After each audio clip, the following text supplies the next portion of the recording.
Diseases of banana बनवणार, म्हणजे साधारणतः 10 क्रॉप जे आहेत, तर 10 क्रॉप तुमचे मिड टर्म साठी असतील.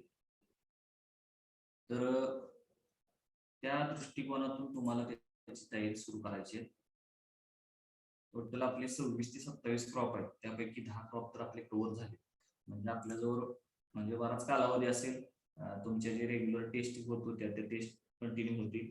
आता मिड टर्मचे जे पेपर आहे ते पेपर तयार करायचा माझा चालू आहे. तर तुम्हाला एक सर्वसाधारण आयडिया यावी त्या दृष्टिकोनातून तुम्ही राईस क्रॉप असेल तर राईस क्रॉप जे त्याच्यावरती तुमचं 25 ते 30% क्वेश्चन्स राईस क्रॉप वरती असतील आणि राहिलेले जे आहे 70% 70 ते 75% त्याच्यामध्ये जवार, मेज, बाजरा, त्यानंतर ग्राउंडनट, कॅस्टर, सोयाबीन, गवा, पपया आणि लास्टचाच बनाना, म्हणजे बनाना पर्यंत सिलेबस जो आहे तो मिड टर्म साठी असेल. तर त्या दृष्टीने तुम्ही तयारी सुरू करा. तर आता आपण डिसीजेस ऑफ बनाना ज्यावेळेस बघतोय तर त्याच्यामध्ये महत्वाचे disease Panama wilt, bacterial wilt, sigatoka आणि पंचिटॉक हे सगळे 4 जे डिसीज आहेत हे अतिशय महत्वाचे असे डिसीज आहेत आणि हे सिलेबस मध्ये 4च डिसीज आहेत. ठीक आहे. तर याच्यामध्ये सुरुवातीला आपण जो पनामा विल्ट आहे तो बघूया. त्याचं इकॉनॉमिक इम्पॉर्टन्स बघा. The first major disease which attacked banana was called as Panama disease from the area where it first becomes serious. It is a soil-borne fungal disease and gets entry in the plant body through roots and wounds caused by nematodes. It is serious in poorly drained soil. Disease spread through irrigation, infected suckers. आता याच्यामध्ये wilt म्हटलं की आपलं common माहिती आपल्याला हा soil born disease आहे. त्याच्यामध्ये एंट्री होत असताना इथं विशेष काय असेल तर ते रूट्स थ्रू त्याची एंट्री होते किंवा त्याच्या वुंड्स वरती जे निमॅटोड्स जे ते इन्फेक्शन करतात तिथून एक एंट्री होते. त्याचबरोबर त्याच्यासाठी आपल्याला माहिती आहे की वेल ड्रेनेज असणं गरजेचं आहे सॉइल मध्ये. अदरवाईज जर पाणी स्टॅग्नेटेड राहिलं तर तिथून तुम्हाला तो विल्ट होत असतो.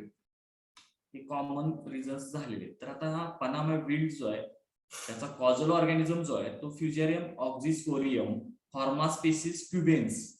फ्युजेरियम ऑक्झिस्पोरियम फॉर्मास्पेसिस क्युबेन्स. आता याचे सिम्पटम्स बघा. Yellowing of lower most leaves starting from margin to mid rib of the leaves. ठीक आहे. म्हणजे तुमचं पान जे आपलं रेग्युलर रुटीन जे आपण बघितले होते सिम्पटम्स तसंच येलोइंग होत जाते.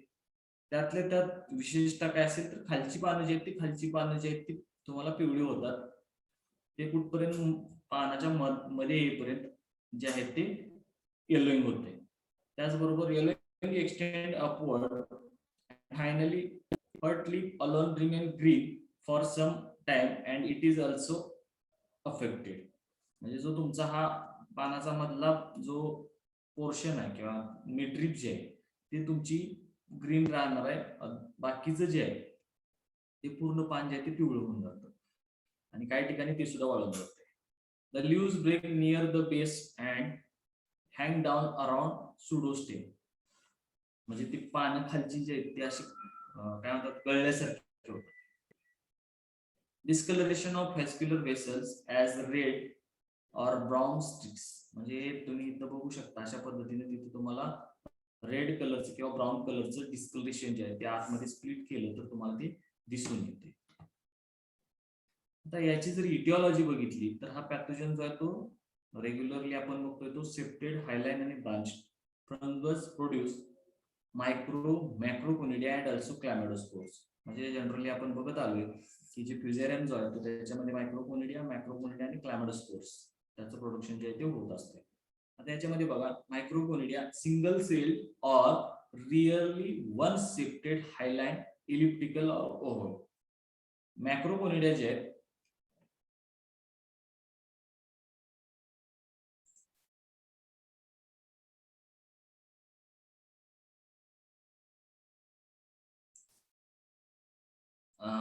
macroconidae जे आहेत sickle shape, hyaline, 3 to 5 septed and tapering at both ends. Chlamydospores जे आहेत thick walled, spherical to oval, hyaline to slightly yellowish color. म्हणजे तुम्हाला मायक्रोकोनिडियाचं जे मॉर्फॉलॉजिकल कॅरेक्टर्स आहेत कशा दिसतात, मायक्रोकोनिडिया कसे दिसतात आणि क्लॅमॅडोस्पोर्स कसे दिसतात त्याचे स्ट्रक्चर्स दिले. आपण हे जे आहे ते ज्यावेळेस आपण फ्युजरॅमचं कल्चर ग्रो करतो, कल्चर ग्रो केल्यानंतर त्याची जर स्लाइड बनवली आपण, तर मायक्रोकोनिडिया आणि मॅक्रोकोनिडिया इझिली दिसतात. क्लॅमॅडोस्पोर्स म्हणजे 7 दिवसापर्यंत जर ते आपलं फ्युजरॅमचं जर कल्चर असेल, 5 ते 7 दिवस कंप्लीट झालेले असतील, तर तिथे क्लॅमॅडोस्पोर्स त्या आपल्या पेट्री प्लेटमध्ये फॉर्म होत असतात. आणि जर बारकाव्याने जर बघितलं म्हणजे तुम्हाला लक्षात आलं पाहिजे की कशाला काय म्हणायचं, मायक्रोकोनिडिया कशा दिसतात, मॅक्रोकोनिडिया कशा दिसतात आणि क्लॅमॅडोस्पोर्स कसे दिसतात, याचा अभ्यास आपण केल्यानंतरच ह्या गोष्टी लक्षात येतात.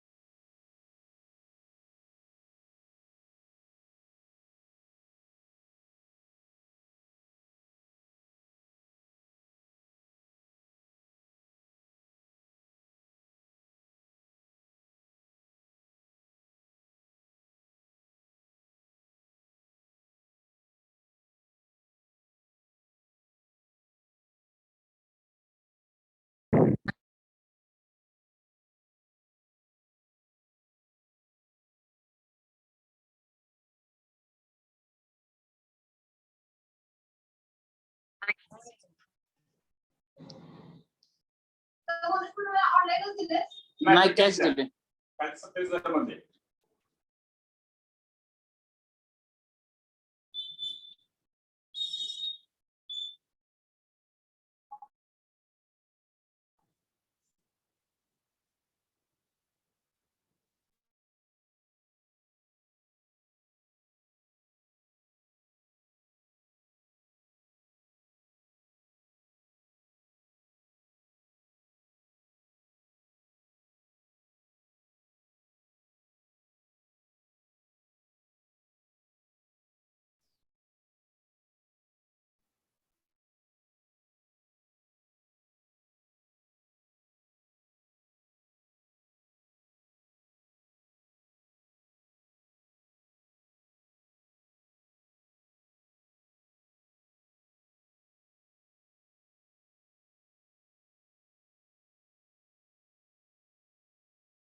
तर हा डिसीज जो आहे याचा मोड ऑफ स्प्रेड आणि सर्व्हायव्हल जो आहे तो हा पॅथोजन आपण सुरुवातीलाच बघितलं की सॉइल बॉर्न आहे. त्याचबरोबर it survives in soil as chlamydospores for longer period, म्हणजे हे क्लॅमॅडोस्पोर्स थ्रू तो सॉइल मध्ये जास्त काळापर्यंत सर्व्हाइव्ह करत असतो. आता ह्याचं प्रायमरी स्प्रेड जो आहे तो जे सकर्स जे असतात किंवा जे रायझोम्स आपण म्हणतोय, तर ते इन्फेक्टेड रायझोम्स थ्रू त्याचा प्रायमरी सोर्स जो आहे स्प्रेड होण्याचा तो असतोय. आणि सेकंडरी स्प्रेड जो आहे तो इरिगेशन वॉटर, म्हणजे क्लॅमॅडोस्पोर्स एका ठिकाणावरून दुसऱ्या ठिकाणावरती इरिगेशन वॉटर बरोबर जात असतात. त्याचबरोबर continuous cultivation result in buildup inoculum. आता आपण परत परत तेच बघत आलो की जिथं विल्ड चा प्रॉब्लेम आहे त्या सॉइल मध्ये जर परत परत आपण हे जर त्याच म्हणजे ज्या क्रॉप वरती विल्ट येतोय तर ते क्रॉप जर आपण परत परत कल्टिवेट केले तर काय होते ती सॉइल जी आहे ती विल्ट सिक सॉइल झालेली असते आणि त्याच्यामध्ये कुठलेही क्रॉप जर परत घेतलं आणि ज्याच्यावरती विल्ट येतो ते लगेच तुम्हाला त्या डिसीज साठी बळी पडताना दिसून येतं. त्यानंतर याच्या मॅनेजमेंटसाठी काय करता येईल बघा, avoid growing of susceptible variety, म्हणजे जे विल्ड ससेप्टेबल व्हरायटी आहेत त्या आपण अवॉइड केल्या पाहिजेत. रेझिस्टन्स व्हरायटी जे आहेत त्याच ग्रो करणं गरजेचं आहे. त्याचबरोबर corn infection of 3 ml of 2% carbendazim injected in corn by making a hole to a depth of 10 centimeter with 45-degree angle on 5th and 7th month. म्हणजे लक्षात येते आपण याला काय करायचं, एक होल पाडायचा आहे साधारणतः तुम्हाला 10 सेंटीमीटर आत, लक्षात घ्या, आणि ते असं तिरपं पाडायचं आणि सरळ पाडलं तर ते तुम्ही जे आतमध्ये कार्बेंडाझिम सोडणार आहे ते बाहेर येणार आहे. त्यामुळे काय करायचं आपल्याला डिग्रीमध्ये तिरपं असं होल पाडायचं आहे जेणेकरून ते 10 सेंटीमीटर आत असावं आणि 5व्या आणि 7व्या महिन्यामध्ये 3 ml 2% कार्बेंडाझिम जे आहे ते आपल्याला त्याच्यामध्ये इनॉक्युलेट करायचं आहे. जेणेकरून काय होईल, हे जर व्हॅस्क्युलर टिश्यूज मधून जे आपलं पूर्णपणे ब्लॉकिंग जे होते तर ते ब्लॉकिंग थांबवलं जातं, जे इन्फेक्शन जे आहे ते आपल्याला तिथे थांबवता येऊ शकतं. त्याचबरोबर nematode predispose the disease paring and pralinage with carbofuran granules, म्हणजे हे जे आपल्याला ज्यावेळेस आपण प्लांटेशन करतो त्याच पिरियड मध्ये त्याचबरोबर आपण वरचेवर जर कार्बोफ्युरॉन ग्रॅन्युल्स जर अप्लाय केले तर दोन्ही गोष्टी आपल्याला कंट्रोल करता येतील. एक इन्सेक्ट पेस्ट पण कंट्रोल होतील आणि निमॅटोड्स जे किंवा निमॅटिसाइड एखादा आपण जर तिथे अप्लाय केलं तर हे निमॅटिडचं इन्फेस्टेशन म्हणजे एका ठिकाणावर दुसऱ्या ठिकाणी जे इनॉक्युलम घेऊन जाण्याचं काम करतात तर ते सुद्धा आपल्याला टाळता येऊ शकतं. अशा पद्धतीने आपल्याला हा पनामा विल्ट जो आहे तो मॅनेज करता येऊ शकतो. त्यानंतर बॅक्टेरियल विल्ट. आता बॅक्टेरियल विल्ट जो आहे तो त्याचा कॉजल ऑर्गॅनिझम जो आहे तो झॅन्थोमोनास व्हॅसिकोला पॅथोवर म्युसॅसियारम. झॅन्थोमोनास व्हॅसिकोला पॅथोवर म्युसॅसियारम. आता याचं ट्रान्समिशन कसं होतंय बघा. Soil is one of the main source of inoculum. It may contaminate the soil for 4 months and more. म्हणजे सॉइल मध्ये जर हे बॅक्टेरिया असतील तर तुमचे 4 महिन्यापेक्षा 4 महिने किंवा त्याच्या जास्त कालावधीपर्यंत ते त्याच्यामध्ये इनॉक्युलम जो आहे तो सर्व्हाइव्ह करू शकतो. त्याचबरोबर airborne, it is widely through the Xanthomonas bacteria is transmitted to airborne vector aphid through exposed male flowers. म्हणजे फ्लावरिंग स्टेज मध्ये जर आपले हे अफिड जे आहेत ते हा बॅक्टेरिया एका ठिकाणावरून दुसऱ्या ठिकाणावरती ट्रान्सफर करू शकतात. त्याचबरोबर tools, the knife is used almost universally in agriculture. Use of contaminated knives was a common method for disease spread. आता काय होते, आपण जे काही कुठलेही इक्विपमेंट असू दे, नाईफ असू दे किंवा दुसरं कुठलं असेल, ते जर आपण एकदा वापरलं तर आपल्याकडे काय अशी पद्धत नाही की आपण ते स्टेरिलाइज करून घेणार आहे. तर ते आपण एखाद्या इन्फेक्टेड क्रॉपला लावलं आणि त्यानंतर दुसऱ्या हेल्दी क्रॉपला लावलं की तुमचा डिसीज ट्रान्सफर झाला. त्यामुळे ती प्रिकॉशन घेणं गरजेचं आहे. त्यासाठी आपल्याला काय करता येईल, एक तर तुम्ही जे इन्फेक्टेड क्रॉप आहे तिथं ते वापरायचंच नाही, जेणेकरून आपलं स्प्रेड जो आहे तो थांबवता येईल. त्याचबरोबर इन्फेक्टेड प्लांट मटेरियल.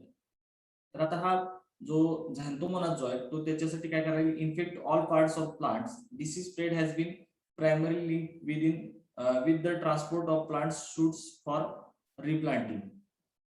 म्हणजे तुमचं हे प्लांटिंग मटेरियल जे ते इम्पॉर्टंट फॅक्टर करते, कारण एका ठिकाणावर दुसऱ्या ठिकाणी याच्या थ्रू तो डिसीज जाणार.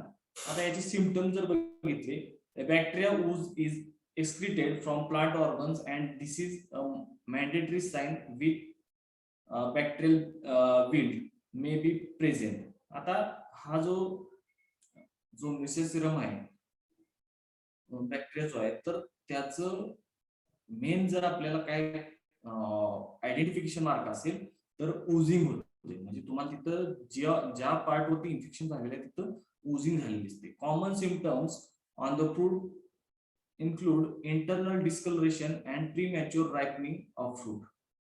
म्हणजे मॅच्युअर होण्यापूर्वीच तुमचं ते राईपन होऊन जाईल.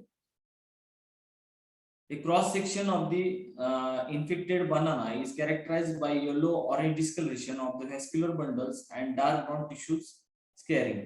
म्हणजे आपण त्याचं जर एक क्रॉस सेक्शन घेतला तर त्याच्यामध्ये तुम्हाला येलो ऑरेंज कलरचं डिस्कलोरेशन झालेलं दिसेल. Symptoms on the inflorescence includes gradual wilting and yellowing of the leaves plus wilting of the bract and shriveling of the male buds.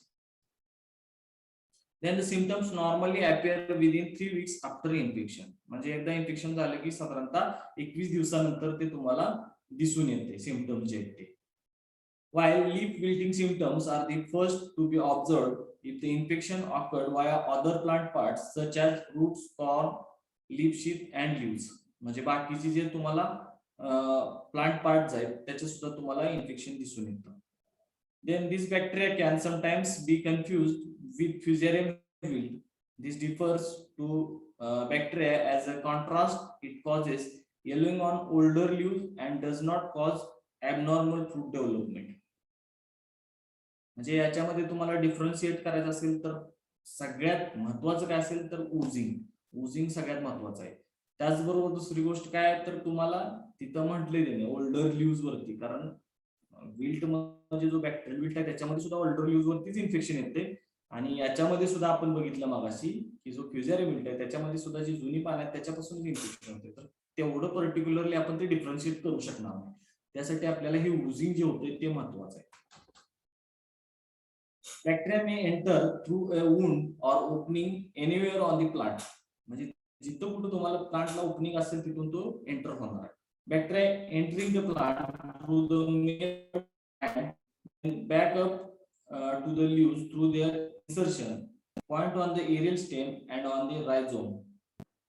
तुम्ही इथं हे बघू शकता अशा पद्धतीने हा बॅक्टेरिया जो आहे तो आतमध्ये हे मेल बर्ड जे तिथून एंटर करतोय, तिथून परत तो पानाकडे मागे जातोय. ठीक आहे.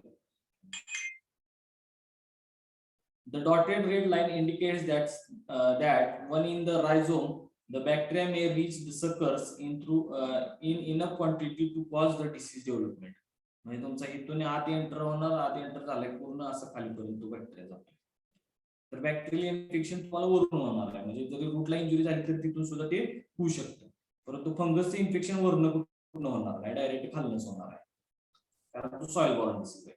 तर इथं तुम्ही चांगल्या पद्धतीने बघू शकता कशा पद्धतीने उजिंग होते. Bacteria excluded through the means of transmission of the disease by insect and contaminated tools. म्हणजे तुम्ही ह्या अशा पद्धतीने जर उजिंग बघितलं तर दुसरं काहीच नाही, ते सरळ समजून जायचं की बॅक्टेरियल डिसीज किंवा बॅक्टेरियल विल्ट आहे.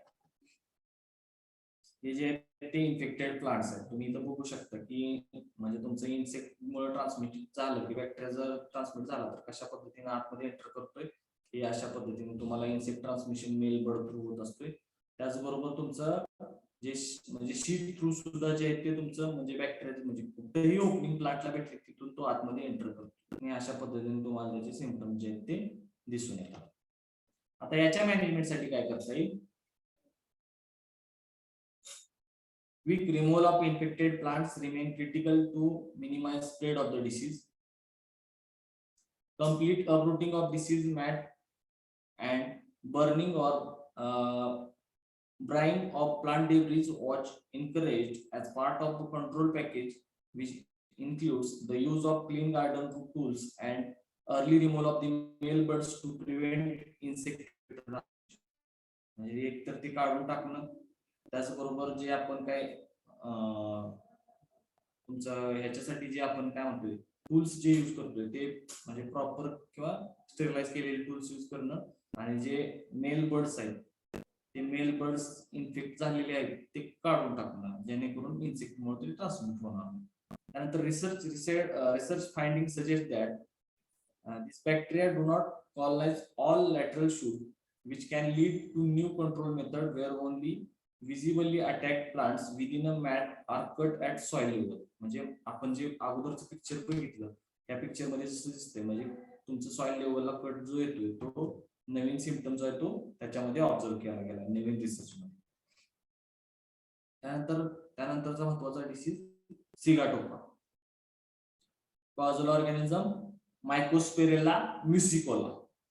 सिगाटोका अतिशय इझी आयडेंटिफाय करा. तुम्ही पानावरती जे सिम्पटम बघताय ते सिगाटोकाचे. On leaves, small light yellow or narrow sticks appear. The enlarged in size become linear, oblong, brown to black spots with dark brown brand and yellow halo. म्हणजे अशा पद्धतीने तुम्हाला तिथे येलो हॅलो झालेली दिसेल. हे जे दिसते हे सगळं सिगाटोकाचं इन्फेक्शन आहे. black speaks of fungal fructification appears in the affected leaves, rapid drying and defoliation of the leaves. म्हणजे तुमचं काय होते रॅपिड डिफॉल्युशन तिथं होऊन जातं. त्यामध्ये ब्लॅक सिगाटोका आणि येलो सिगाटोका. तर हे येलो दिसते त्याला येलो आणि इथं ब्लॅक दिसते त्याला ब्लॅक सिगाटोका. याची जर इटिओलॉजी बघितली, Conidia are elongated, narrow and multi-septed and measure 20 to 80 micron, that is 2 to 6 micron meter. Perithecia are dark brown to black and acai are oblong clavate. त्याच्या मॅनेजमेंट साठी बघा, curative practices, eliminate the fungal population. त्याचबरोबर remove necrotic leaves और cut entire leaf with necrosis. Treatment on ground with mist blower. Use of organic product for stimulate natural defense system in plant. Chemical control मध्ये copper ऑक्झीक्लोराइड, मॅन्कोझेब आणि क्लोरोथॅलिनॉल या 2-3 गोष्टीचा वापर करून आपण sigatoka control करू शकतो. त्यानंतर अतिशय महत्त्वाचा डिसीज तो म्हणजे बंची टॉप. कॉझल ऑर्गॅनिझम बनाना बंची टॉप व्हायरस. बंची टॉप म्हणजे बंच फॉर्म झालेला तुम्हाला इथे दिसतोय आणि जिथले तिथे त्याची वाढ जे ती थांबवत असते. Economic importance. The disease is observed by domestic quarantine regulations.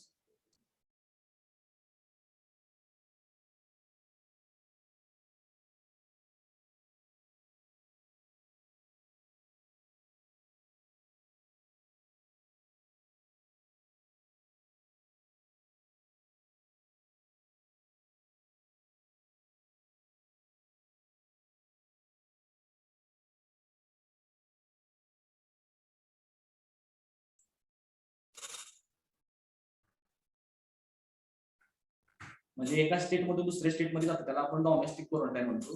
Loss were estimated by to be Rs 4 crores every year and 100% loss occurs in if infected suckers are planted. म्हणजे तिथं रिकवर होणार म्हणजे रिकवर व्हायचा काही चान्सच नाही. म्हणजे एकदा जर आपण इन्फेक्टेड प्लांट जर लावलं तर तिथं तुम्हाला रिकव्हरी काय होणार नाही. कोणताही तुम्ही तिथं उपाय केला तरी त्यातून ते प्लांट रिकवर होत नाही. त्यामुळं इथं सगळ्यात महत्वाचं काय डोमेस्टिक क्वारंटाईन रेग्युलेशन्स फॉलो करणं. त्याचबरोबर जे आपण प्लांटिंग मटेरियल यूज करतो ते पूर्णपणे हेल्दी असणं अपेक्षित आहे. हा एक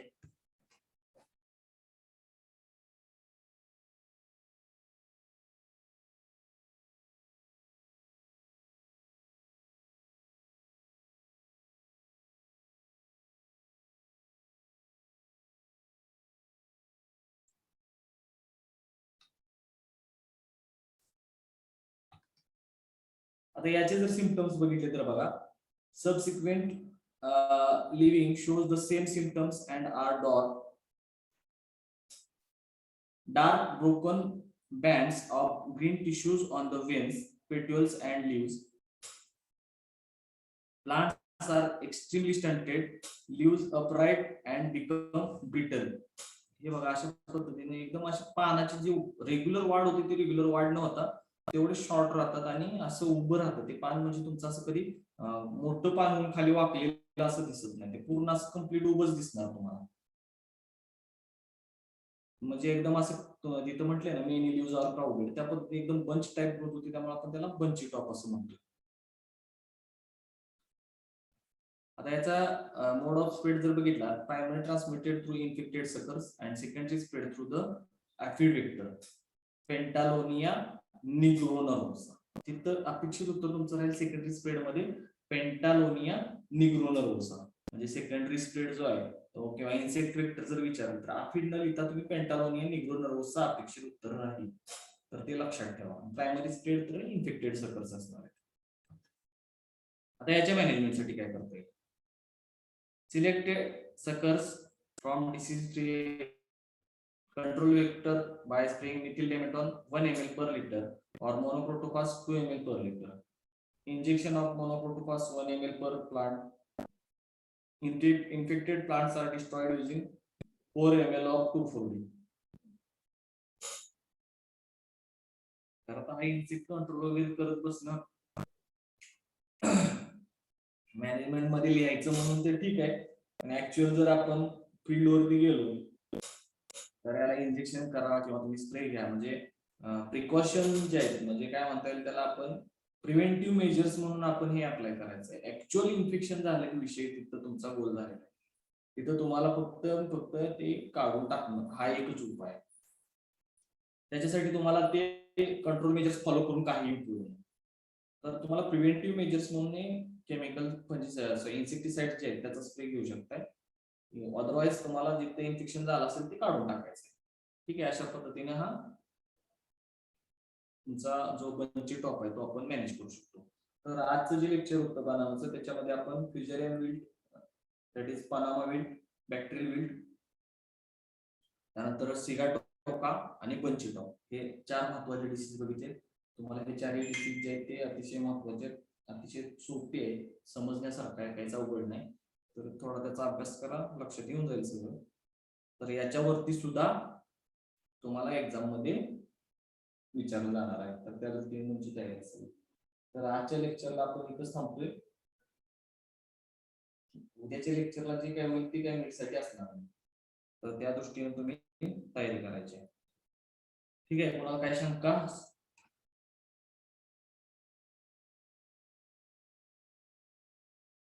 रजिस्ट्रेशन साधारणतः 130 मुलांचं झालेलं आहे आणि प्रेझेंटली 80-82 मुलांचीच असते. तर आपला मित्र जो कोणी आहे त्याला जरा सूचना द्या की जे काय मॅक्सिमम मिड टर्म साठी मुलं बसतील ते, म्हणजे ज्याला तुमचा जो 80% जो क्रायटेरिया होता तो 80% तुम्हाला रेग्युलरला होता, परंतु ऑनलाईनला मी तो 70% केला. तुमचे सगळ्या अटेंडन्स जे आहेत त्या अटेंडन्सचे मी प्रिंट आउट काढलेले, त्या प्रिंट आउट वरून तुमचं सगळं कॅल्क्युलेट केलेलं आहे आणि ज्याचं पर्सेंटेज बसेल त्या पर्सेंटेज बसलेल्या मुलालाच ती लिंक शेअर केली जाईल, किंवा तुम्हाला ग्रुपला जरी लिंक आली आणि त्याने जर तो पेपर दिला तर त्याचे जे फीडबॅक जो आहे तो फीडबॅक मी डिलीट करून टाकणार आहे. तो फीडबॅक जो आहे तो ठेवणार नाही आणि तो पूर्णपणे अब्सेंट येणार आहे एक्झामसाठी. म्हणजे आपण म्हणजे आपला मित्र कोण जो अटेंड करत नाही तर त्याच्या कानावरती ही गोष्ट टाका की हे सगळं कॅल्क्युलेट होतंय आणि आम्ही लोड घेत नाही, कारण आम्हाला काय फरक पडत नाही. जेवढे आहेत प्रेझेंट, ज्यांची अटेंडन्स तुमची 70%च्या वर बघते त्यांनाच मी परीक्षेला तुम्हाला त्यांचाच रिझल्ट डिस्प्ले करणार आहे. बाकीच्यांसाठी सगळ्यांनाच तुम्हाला मी ते अब्सेंट टाकणार आहे तिथे. ठीक आहे, आणि तुमचं काय ते टेस्टचे पाठीमागचे मार्क्स राहिलेले ती लिंक सुद्धा तुम्हाला ते मार्क्स जे ते शेअर करून तुम्ही तुमचे तुमचं जे स्वर्गम आणि मेजवरती झालं होतं ते. ठीक आहे, तर आता तुमचा मिड टर्मचा तयारी तुम्ही चालू करायची. तुम्हाला जो कदाचित असं वाटत असेल इतर विषयाचं कदाचित होऊ शकतं तुमच्या, पण या विषयाच तर होणार नाही. गेल्या वर्षीचा पेपर परत रिपीट होईल. वॉच दिस लेक्चर तर आपल्याकडे नाहीच विषय काय, तर ते तुम्हाला लेक्चर सगळं मी इथे शिकवतोय, म्हणजे प्रत्येक वेळी माझा जीवाची वाढताना जी करतोय, तर त्याच दृष्टिकोनातून पेपर सुद्धा काय पाठीमागचा राहणार नाही, पेपर सुद्धा नवीन असणार आहे. तर त्यामुळे तुम्हाला तशी तयारी करायची आहे. ठीक आहे, ती तयारी करत असताना लक्षात असं ठेवायचंय की आपल्याला तिथं कुठल्याही प्रकारचं पाठीमागचा पेपर जो आहे तो येणार नाही, नवीन पेपर येणार आणि पूर्ण डीप मध्ये मी अभ्यास करून तो पेपर काढतोय, त्यामुळे ती लेवल सुद्धा तेवढी स्टप असेल. ठीक आहे, त्या पद्धतीने तुम्ही तयारी करायची.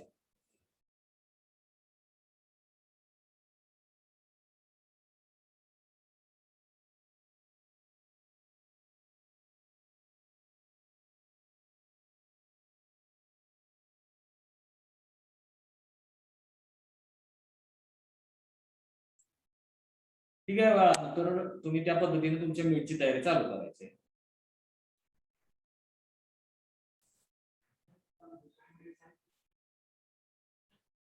Okay, thank you.